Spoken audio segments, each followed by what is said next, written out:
Derek H. writes RMSO. Did I ever show you the tracks my cousins found in the Uinta Mountains near the Meeks Cabin Reservoir campground a couple of years ago? This was taken where I camped last year. The gait is interesting and the mid-tarsal break. RMSO responds, that first impression closest to the camera has the correct Bigfoot dimensions, plus it has a very nice mid-tarsal ridge inside the impression. Derek continues, this year when I went back there I found the exact spot by matching up the background in the picture. It was traveling south through a campsite along the shore. My sister actually had an encounter up there about 3 years ago, right at the campsite. She doesn't like to talk about it though.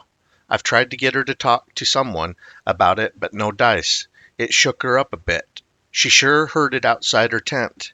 She was sleeping by herself. It freaked her out pretty bad. That Meeks cabin is a hot spot. I try to get up there every couple of years.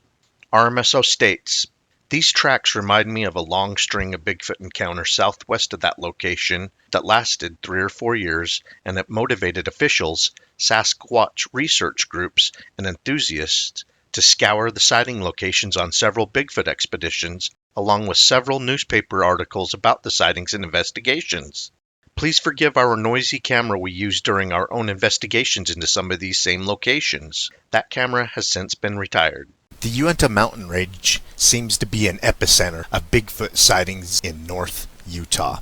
It is one of the very few inland rainforests in the lower 48. I've noticed that sightings are really prevalent in rainforests, so I believe this is the reason why there are so many sightings in the Uinta Mountains. These 1977 sightings are just the tip of the iceberg of the history in the area. And then the surrounding areas of the Uintas are also hot spots. There's a huge concentration of sightings, footprints, vocalizations. I've been a Bigfoot enthusiast my entire life, so I was always on the lookout for anything Bigfoot related. I remember these newspaper articles that come out in the Standard Examiner in the 70s, and because these sightings happened in Utah, there was a string of them in a month.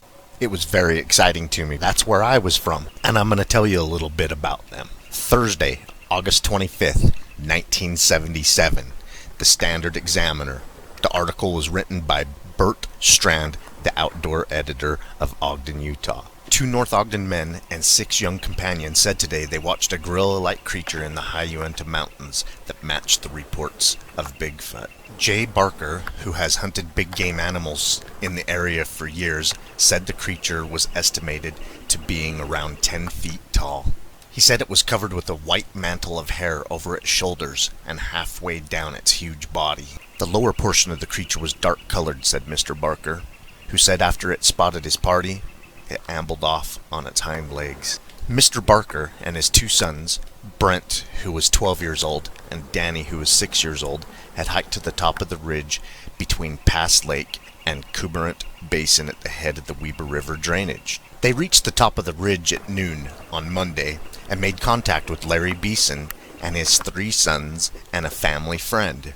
Scott, who was 14 years old, Michael 11, David 5, and Paul, who was 14 years old. About that time, they looked down upon a small alpine lake about 1/2 mile below them, and they saw the creature standing at its edge. At first, Mr. Barker thought he was looking at an elk. Then the creature turned to look up at the party after a couple of the boys had knocked some rocks loose that rolled down the mountain. "What are we looking at?" said an amazed Mr. Beeson as the creature turned and walked off on its hind legs. Mr. Barker said the distance was too far to get a good look at the creature's face, but he said it moved through scattered trees, turned its head back to look at them from time to time. He said they watched it for some 4 minutes while it covered about 1/2 mile through the scattered trees and then disappeared into the heavy timber. Startled and almost dumbfounded, the group stared. "That thing is standing on 2 legs, said one member of the amazed party as they looked on. Mr. Barker said the party went down to where they had seen the creature after it disappeared. They found paw-like imprints in the earth, but the ground was too hard and dry to leave a clear imprint. He said the paw mark was huge and resembled that made by a palm and toes. The party followed the path of the creature to the timber and found other scruff marks on the rocks. and in the dry ground and grass. Mr. Barker said the group thought better about following the hairy creature into the heavy timber. Excited and unable to sleep, Mr. Barker said he and his boys were too tired after their experience to make the return trip of over 6 miles back to their camper near Pass Lake. They spent Monday night huddled around a campfire at Fish Lake near where the creature had been seen and came out Tuesday. Mr. Barker estimated the elevation of the small lake where the creature was seen at about 12,000 feet. He also said a sheep herder in the Gold Hills area below, Arlo Fawcett of Roy, reported he has been unable to get his sheep to stay in the area where the creature was seen. Mr. Fawcett reportedly said he would take his sheep into the area to graze, and they would beat him back to camp, apparently filled with fear. The herder also said, "It's the first summer this has happened. It's also the first summer that he has failed to see or hear coyotes in the area." Utah wildlife officials, informed of the incident, said they will ride into the area on horses to check the area. Jerry Dahlberg, Conservation Officer, Northern Region, Utah Division of Wildlife Resources, when informed of the creature, said the description fits a grizzly bear to a T, all except walking upright for such a long distance. Officer Dahlberg says he plans a horseback trip into the area over Labor Day weekend. Mr. Beeson said when they reached the area where the hairy creature was seen, they found the carcass of a rabbit that had been completely skinned, as if by a human, and then partially eaten. This newspaper article was the Davis County Clipper, Friday, September 2nd, 1977, written by Gary R. Blodgett.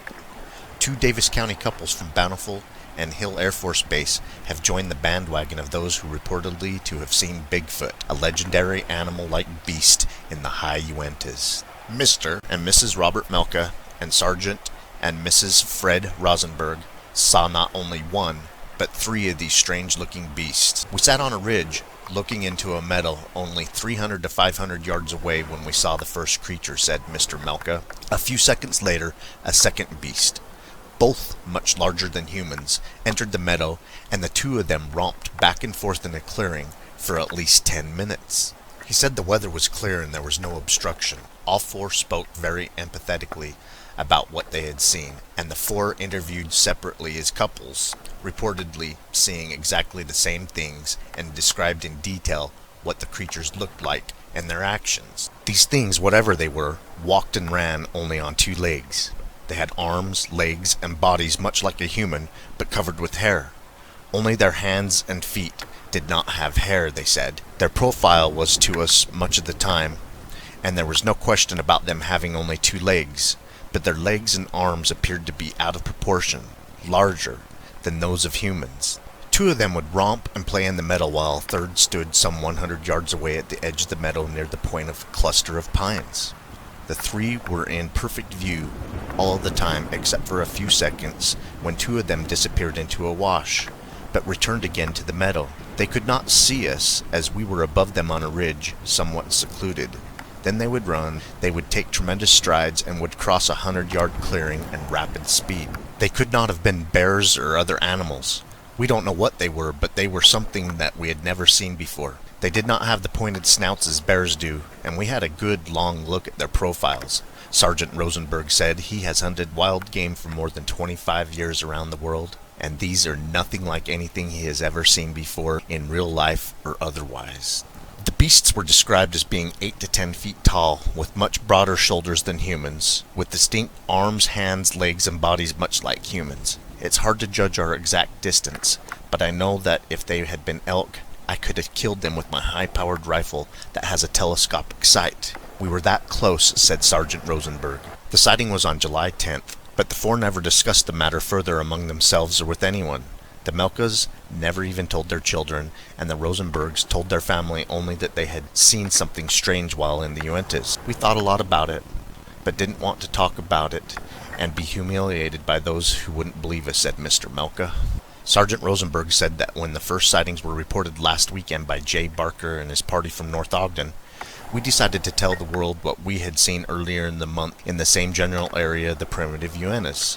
The sighting by the Davis County couples was about 1.5 miles southwest of Elizabeth Lake, about 17 miles northwest of where the Barker group saw their beast. It's a very primitive area, about 18 miles from the nearest road, said Sergeant Rosenberg. We had taken a 4-wheel drive Jeep into the area looking for a suitable site for an elk camp in late September.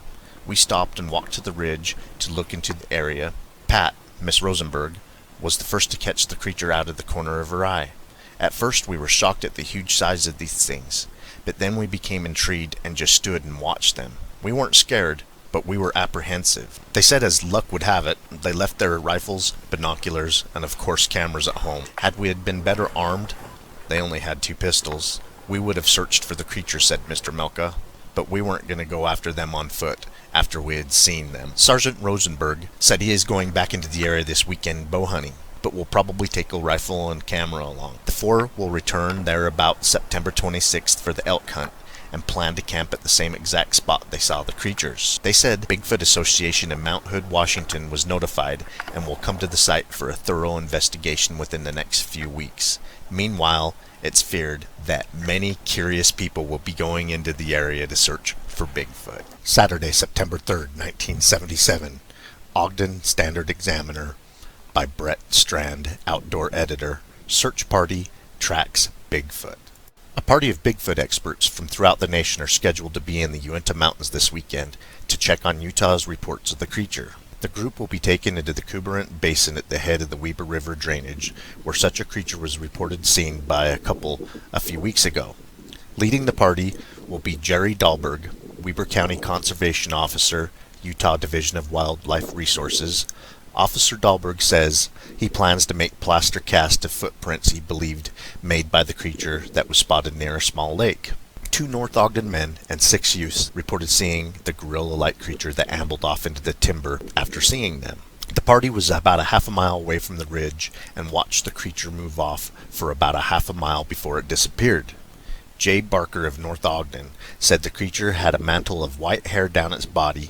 He said it was 10 feet tall. Since the report by the group, others have said they spotted the similar creature in the areas of the Uinta Mountains. Others in the Kuberant Basin area 2 weeks ago said they heard strange growling and howling in the area. They said the sounds were like nothing they had ever heard before, and they were frightened. They also heard heavy crashing in the brush and timber at the same time. Mr. Barker also said on a trip back into the basin a week ago, there was a strange smell present throughout the area. Bigfoot investigators from all over the nation have been calling Mr. Barker and state wild officials to check on reports and add information. One expert in Colorado said the creature is nocturnal and feeds on both meats and plants. He told Officer Dahlberg the evidence of such a creature he has collected is overwhelming. Although he is a disbeliever, wildlife officers say the initial description of the animal fits that of a grizzly bear. They said, however, it would be extremely unusual for grizzly to be in the area. The couple said they saw such a creature last June in Mount Elizabeth area, about 20 miles from the Kuberant Basin. This newspaper article come out on Thursday, September 15, 1977 by Gary R. Blodgett, Davis News Journal. Bigfoot in Uintas, nothing conclusive. Whatever or whoever Bigfoot is, he's an elusive creature. For the past 3 weeks, scores of persons have scoured the high Uintas looking for the human-like monster, but none has reported sighting him, let alone capturing the beast. An official search party from the Weber County scoured the Kuberant area of the Uinta Mountains for the legendary Bigfoot, but report finding nothing conclusive. Jerry Dahlberg, Conservation Officer of the Utah Division of Wildlife Resources, said his party covered some 10 square miles without a trace. He said some of the area was so primitive it looked like it had never been penetrated by man before. We covered the entire Kuberant Basin area one day and followed the day with a search in the Bear River side of the area. Officer Dahlberg said that although they failed to turn up any concrete evidence that the ape-like creature tabbed Bigfoot existed, we are not just going to write the whole thing off. If such a creature is in the area, he would be constantly on the move. But we should be able to find some kind of evidence, such as animal carcasses, torn tree bark, a form of shelter, etc., but we have found none. Officer Dahlberg said he plans to take a look at the area later, probably in the area of Holiday Park on the upper Weber River. There are miles and miles of rugged terrain up there, he said. The two areas of the sightings are very primitive, very rugged. Few people have visited the areas. In fact, the two areas where Bigfoot was sighted are some 17 miles, direct line, apart. But descriptions by the two parties, 8 in one group and 4 in another, bear some resemblance. The smaller group of two middle-aged couples reported sighting and viewing clearly for more than 10 minutes. Not one, but 3 beast-like creatures which they said were 8 to 10 feet tall with human-like features but animal-like characteristics. The group of 8 persons, including 2 adults and 6 youngsters, reporting seeing one of the creatures. They are very reputable persons. Elk season, which opens later part of September, should draw scores of hunters in all parts of the Uinta Range. But after that, snow should begin to fly, and it will probably be next spring, if ever, that there will be more Bigfoot sightings. Persons camping or hiking in the Uinta Mountains are urged to take their cameras, not only for the beautiful scenery, but just in case. Neither party reported the sightings had cameras with them at the time. I hope you enjoyed a blast from the past in Bigfoot sightings. Keep on watching. We're going to keep on squatching.